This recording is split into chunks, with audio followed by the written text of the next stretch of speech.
मैं हूं पायल रोहातगी। हम सबको पता है कि कैसे हम पढ़ रहे हैं कि कैसे गुजरात असेंबली में शायद BJP anti love jihad bill लेकर आए। अब एंटी लव जिहाद बिल लाना जरूरी है या नहीं, इसके ऊपर आज मैं बात करने वाली हूं। हमने अभी तक देखा है कि कैसे डाउरी सिस्टम को कनेक्ट किया गया है विद सनातन धर्म। Dowry system was bad, child marriage was bad, but both these bad practices were connected only to सनातन धर्म। मगर इस bad practice के खिलाफ सब सनातनी लोगों ने भी आवाज उठाई because they were bad practices। तो मैं चाहती हूँ कि मुस्लिम कम्युनिटी के लोग भी इस लव जिहाद के खिलाफ आवाज उठाए, क्योंकि लव जिहाद इज अ बैड प्रैक्टिस। ये बैड प्रैक्टिस एसोसिएटेड है विद मुस्लिम कम्युनिटी। उसका मतलब ये नहीं है कि आप इस बैड प्रैक्टिस के ऊपर आवाज नहीं उठाए। एक कपल के बीच में अगर रिश्ता बनता है then that रिश्ता needs to be pure, रिश्ता needs to be transparent। अगर एक पुरुष जानबूझ के अपनी आइडेंटिटी छुपाकर एक दूसरे कम्युनिटी की लड़की को ट्रैप करता है प्यार के जाल में, just because he's being paid for it and makes her pregnant and then leaves her to trap another girl, then that is a crime। तो लव जिहाद is a crime and love जिहाद के खिलाफ सबको आवाज उठानी चाहिए, even people belonging to that religion, जिस रिलीजन के अंदर पुरुष ये प्रैक्टिस को एग्जीक्यूट करते हैं। मगर मैं चाहूंगी कि लव जिहाद के खिलाफ जो बिल बनता है वो बिल को फेमिनिस्ट मिसयूज ना करे, क्योंकि भारत के अंदर हमने देखा है कि कैसे फेमिनिस्ट मिसयूज करते हैं लॉट ऑफ थिंग्स जो उनको दिया जाता है। मी टू का आरोप लगाना हो, मोलेस्टेशन का आरोप लगाना हो, पॉक्सो का एक्ट लगाना हो, फेमिनिस्ट इन सारे आरोपों का मिसयूज करती है बहुत सिचुएशंस में, जहां पर उनको पर्सनल रिवेंज निकालना होता है पुरुषों के साथ, जो पुरुषों के साथ उनकी नहीं बनती।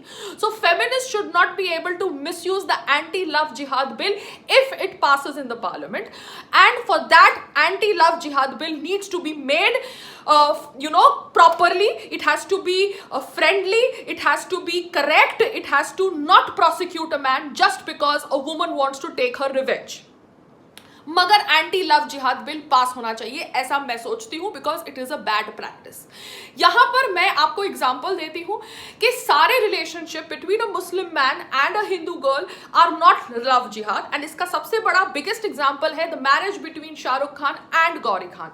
Gauri was a Hindu before she got married to Shahrukh, and Shahrukh ने कभी अपनी आइडेंटिटी नहीं छुपाई to kind of get into a relationship with Gauri. मैंने उनकी ऑटोबायोग्राफी नहीं पढ़ी, मुझे नहीं पता उनके फैमिलीज ने कैसे रिएक्ट किया, मगर आज की तारीख में after nearly decades of being married they are still together, happily married with 3 children. Every marriage has turbulence, and Shahrukh Khan का नाम जोड़ा गया था बीच में with Priyanka Chopra, who obviously is now married to a person called as Nick Jones.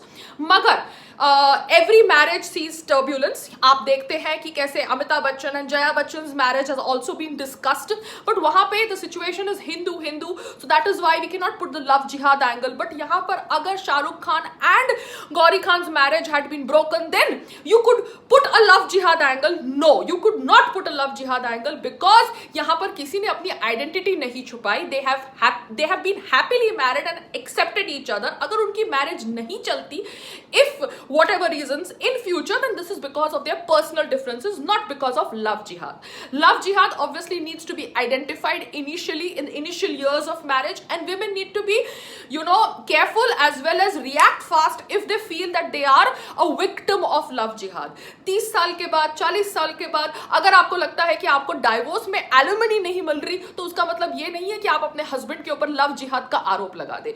तो यहां पर लव जिहाद बिल अगर पास भी होता है गुजरात असेंबली में या बाकी pan India, then I believe that the bill has to be properly made. It has to secure men जिनको जानबूझ के फेमिनिस्ट ट्रैप करती हैं अपना पर्सनल वेंजेंस निकालने के लिए।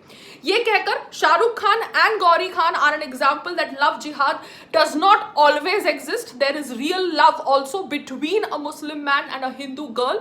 आप देखते हैं कि Soha Ali Khan is married to Kunal Khemu, the roles are reversed and they seem happily married and they know about each other's identity. तो जहां पर भी जो भी रिलेशनशिप में the identity is not hidden, then that relationship does not qualify for a love jihad. But हाँ, जो relationships के अंदर आइडेंटिटी को हाइड किया जाता है specifically by men to trap the woman, to make her pregnant and then leave her because he is being paid for it, then that relationship qualifies for love jihad. तो yes, love jihad anti love jihad bill pass होना चाहिए and इसके ऊपर discussion होनी चाहिए, मगर anti love jihad bill को feminist misuse ना करे उसके लिए स्ट्रिक्ट बिल बनना चाहिए, and that is all I wish for. This shows that yes, I am not against any community, I am just against a bad practice. Namaste, Jai Hind.